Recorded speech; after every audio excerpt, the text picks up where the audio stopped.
October 7th, 1985.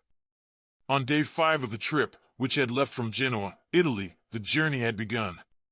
There were 450 crew members and 748 passengers on board the ship. When the ship arrived at Alexandria port, 651 people had got off and were sitting in buses. For several days, these people had been anxiously anticipating their chance to see the Giza pyramids. Following their disembarkation, the ship's captain steered the vessel away from Alexandria port and toward Port Said, which is located in the west of Egypt. After departing Alexandria port, the ship traveled 225 kilometers westward to Port Said with 97 people still on board. The visitors, who were meant to rejoin Cram Shiv upon their return, found themselves in a scenario where everything went according to plan after a 14-hour wait. But then things really started to go awry. Around 10:30 p.m., the tourists who were supposed to return in 14 hours arrived at the port of Shahid, hoping to meet up with their travel partners. Regretfully, Cram Shiv was nowhere to be seen. They were first told that Cram Shiv was afraid of the traffic on the Suez Canal, but after 3 hours, Cram Shiv never appeared. They were informed of the reality at that moment. What would happen to Cram Shiv is still a mystery. Once again, the check has been completed. 97 passengers, and everyone seemed happy. There were a lot of grins in their room, as if they had put their enthusiasm into a gasoline tank. As soon as they left Alexandria port, they sat in their hotel and used a hairdryer to make their weapons seem nicer. A server appeared in their room at that same time to bring them some fruit that had been inadvertently left open. Maybe they had no intention of taking over Shiv High-Rise, which is close to Alexandria port. The cause is uncertain, though. It is possible that the translation does not fully convey all the subtleties included in the original Hindi text. Now that the pot had burst, they instantly headed to Shiv's dining hall. They started holding the passengers captive while threatening them non-stop. Nobody was aware of their identity or final objective. One of them said they were Norwegian nationals when the hostess inquired who they were. The operator in Shiv's radio room blasted an SOS message before these hijackers arrived. It told me there had been a hijack. This transmission was unknown to the hijackers. And he took over the radio room, cutting off Shiv's line of communication. Announcements over the loudspeakers told Captain Shiv to approach the front bridge. The machine gun crew were agitated as Captain Gerardo arrived brandishing his machine gun.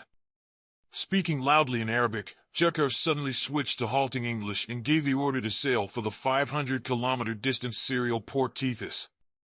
At this moment, Captain Shiv conjectured that these weren't citizens of Norway. Captain Shiv was also told by Jakar that there was nothing else to do but command hijackers with a pistol to their heads. Alone, Lorero lamented the fall of Port Said, Egypt, now en route to Syria. Neither Shiv's mentor nor the captives could make sense of what was going on amid the turmoil. On the 7th, when the sun was lowering, the hijackers gave the order for everyone to lie on the hostel floors. On the other side, the statement from the Swedish radio station had already generated a sensation internationally. Because they thought it was a terrorist strike, the crisis management team in Italy had sprang into action. However, the crisis management took a severe turn when they discovered that Shiv was also supported by Americans. At first, they didn't give it much thought, but the crisis management team acted quickly upon learning that Americans were also on board Shiv. They considered this hijacking to be a terrorist act, and they had no strategy of dialogue with the terrorists. The interesting thing was that this hijacking has so far impacted 3 separate nations. The event occurred in Egyptian land, the ship was Italian, and discussions over whether nation should intervene were still going on. Since Shiv was Italian, it was thought that Italy should be targeted first. Instead of using force to deal with the hijackers, the government wished to negotiate a settlement. Italy was unwilling to do anything that might damage its standing among the Mediterranean nations.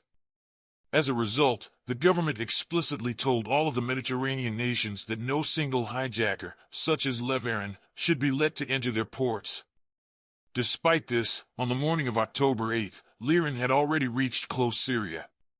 Syria did not reply to the captain's plea for permission to come ashore since the authorities had already been informed. Following that, the passengers were divided into groups according to the nationality of the hijackers. It seems they were seeking for Americans and Jews. 20 passengers were taken apart, including an elderly couple called Jim and a 69-year-old guy named Leon. Leon's illness prevented him from moving to the top deck, even though he was urged to do it in a wheelchair. His spouse raised a fuss, but the hijackers used the threat of weapons to put an end to it. Because of the circumstances, Leon Klemhopper became enraged and kept opposing the hijackers. When individual partners were refused permission to visit Syria, Hijacks went on the radio for a while, making their desires clear. G. Raha, one of their commanders, claimed to be a member of the Palestinian Liberation Front, PLF, and asked Israel to free 50 of their fellow fighters. This hijacker, who identified himself as Norwegian, was really Yusuf Majid Mulki. Lastly, he threatened to start killing the hostages one by one if their demands were not fulfilled by 3 o'clock. The issue had gotten complicated and was directly impacting Palestine, Israel, and Syria. The hijackers had established a deadline, but neither their demands nor any team from the talks arrived the ship by 3 o'clock. Claiming to have slain an American passenger, they threatened to kill more in a message to the authorities if their demands were not met. They were told to leave the area by the officials, who did not take their message seriously. Pyle informed the captain that there were allegations circulating in the intelligence network during this that an American passenger had been killed if they didn't comply to their requirements.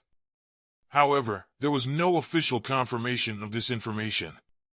Thus, Italy made direct communication with Yasser Arafat, the head of the Palestine Liberation Organization and president of Palestine. They questioned him about Pyle's potential role in this incident. Abu Abbas, the PLF commander, was also a member of this team. Via the radio station in Cyprus, Abu Abbas made contact with the hijackers and gave them the assurance that they would arrive safely at the port of Shahid in Egypt together with all of the passengers. When Captain Feroz arrived in Egypt, Abu Abbas pardoned him, and a deal was worked out in secret with the hijackers. Given the delicate nature of the problem and the involvement of Israel and Palestine, both Egypt and Italy desired a peaceful resolution. Notwithstanding the objections, talks had begun. Italy and Egypt promised to handle the problem themselves and agreed to turn over the hijackers to Pyle. On October's night, the next day, Captain Bayroja assured the public via radio that all the crew and passengers were safe on board. Following receipt of this telegram, Egypt and Italy resolved to terminate the conflict peacefully. After being flown alone to Lahore, hijackers vanished as soon as they touched down in Egypt. Unity Kapoor, everyone thought that the hijackers had dropped their demands and that the talks had been successful.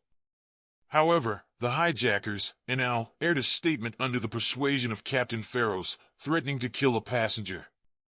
Through a radio broadcast the next day, October, Captain Bayroja persuaded everyone that all of the passengers were safe. Egypt and Italy then agreed to continue traveling safely to the checkpoints. After being brought to Lahore alone, Ekta Kapoor's captors vanished from sight until they arrived in Egypt. Everyone thought that the hijackers had dropped their demands and that the talks had been successful. However, the hijackers, Enal, aired a statement under the persuasion of Captain Feroz, threatening to kill a passenger. Through a radio broadcast the next day, October, Captain Bayroja persuaded everyone that all of the passengers were safe. Egypt and Italy then agreed to continue traveling safely to the checkpoints. Should the individuals who were freed today go missing, then Al had done a major crime, and all weapons had been pointed in the direction of Egypt. Egypt was also dodging this issue, but Italy had ordered G to go and take care of them.